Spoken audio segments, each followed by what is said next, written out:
it was 40 years since we made the film, which kind of blows my mind. But yeah, I had been living in Washington, D.C. and was working in the theater, working with one particular theater company for about 4 years, and I moved to New York City in 1976. I had already lived there, gone to school there, but I'd gone to D.C. to work in the theater. And I came back, and I had been there maybe 3 months, and I was studying with some kind of interesting acting teachers, and I was walking through the lobby of the acting school one day, and I saw a little 3x5 card on a bulletin board, and it said, feature film casting college-age actors and actresses, send picture and resume to. I wrote down the address and went home, stuck a picture and resume in an envelope, and didn't think anything of it, you know.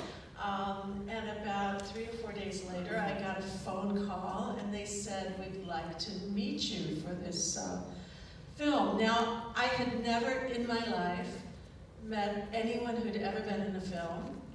I mean, really nothing about the film world at all. My focus, like my idea of being an actor was I wanted to make a living in the theater. That was the only thing I had ever imagined for myself. I grew up in Washington, D.C. I was just, you know, recently come to New York to work as an actor, and film was not really even in my, you know, consciousness. But they said, come to this address and meet this person. So I showed up, and it was Universal Studios in New York City, which had an office on Park Avenue. And I took an elevator up to the floor, and I walked into the room, and this woman said, I know you don't have an agent.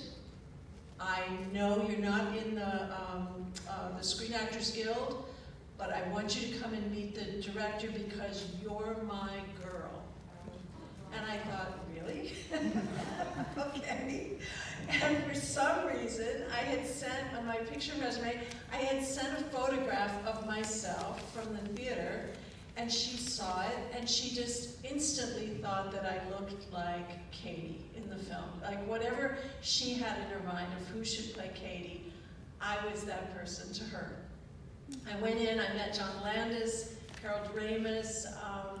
We sat and talked. They were funny and wonderful, and they had me come back, and I auditioned a couple of times. I read with Harold Ramis, who read Boone, the character that Peter Riegert eventually played, and then I guess I auditioned maybe 2 or 3 times, and then they asked me to fly to Los Angeles, and I had to audition in front of all of these studio executives in Los Angeles at Universal. And I went out there, and Peter Riegert had since been cast as Boone, and Peter and I auditioned together. And a few days later, they asked me to do the role. And we shot the film in Eugene, Oregon, in the fall of, I believe, 1977. And it was a wonderful cast, most of which were actors from New York City, most of which were theater actors and had never done a film. Most of them had never done a film before. Bruce McGill, Jamie Widows, Peter Riegert. Tim Matheson had been a child actor who plays Otter. Tommy Hulse had never done a film before. You know, most of the actors hadn't. And of course, John Belushi had risen to quite, you know, a spectacular notoriety on Saturday Night Live. And Donald Sutherland, who had been cast to play the professor, was someone that we all admired enormously, and we were delighted that he had said yes to play the role. I don't know what else I can tell you about it. We had an awful lot of fun doing the film. We shot it in about, maybe 4 weeks. It was very, very fast. The studio, Universal, didn't think much of the script. They were really sort of like, they weren't really into the film.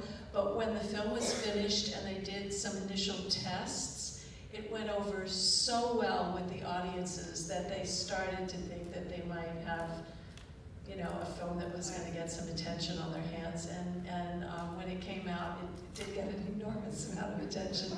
People really loved it, and it has stayed. Actually, I call it the film that won't stop celebrating itself, because I have stayed friends with a lot of the actors in it, and we often get together for festivals, there'll be like celebrations of it. Oh, it's like almost every year. Oh, 37 years since Animal House was made, and someplace will have some big celebration and want us all to come together and screen the film and talk about the making of the film. Sadly, we lost Stephen First, who plays Flounder, just about a year ago.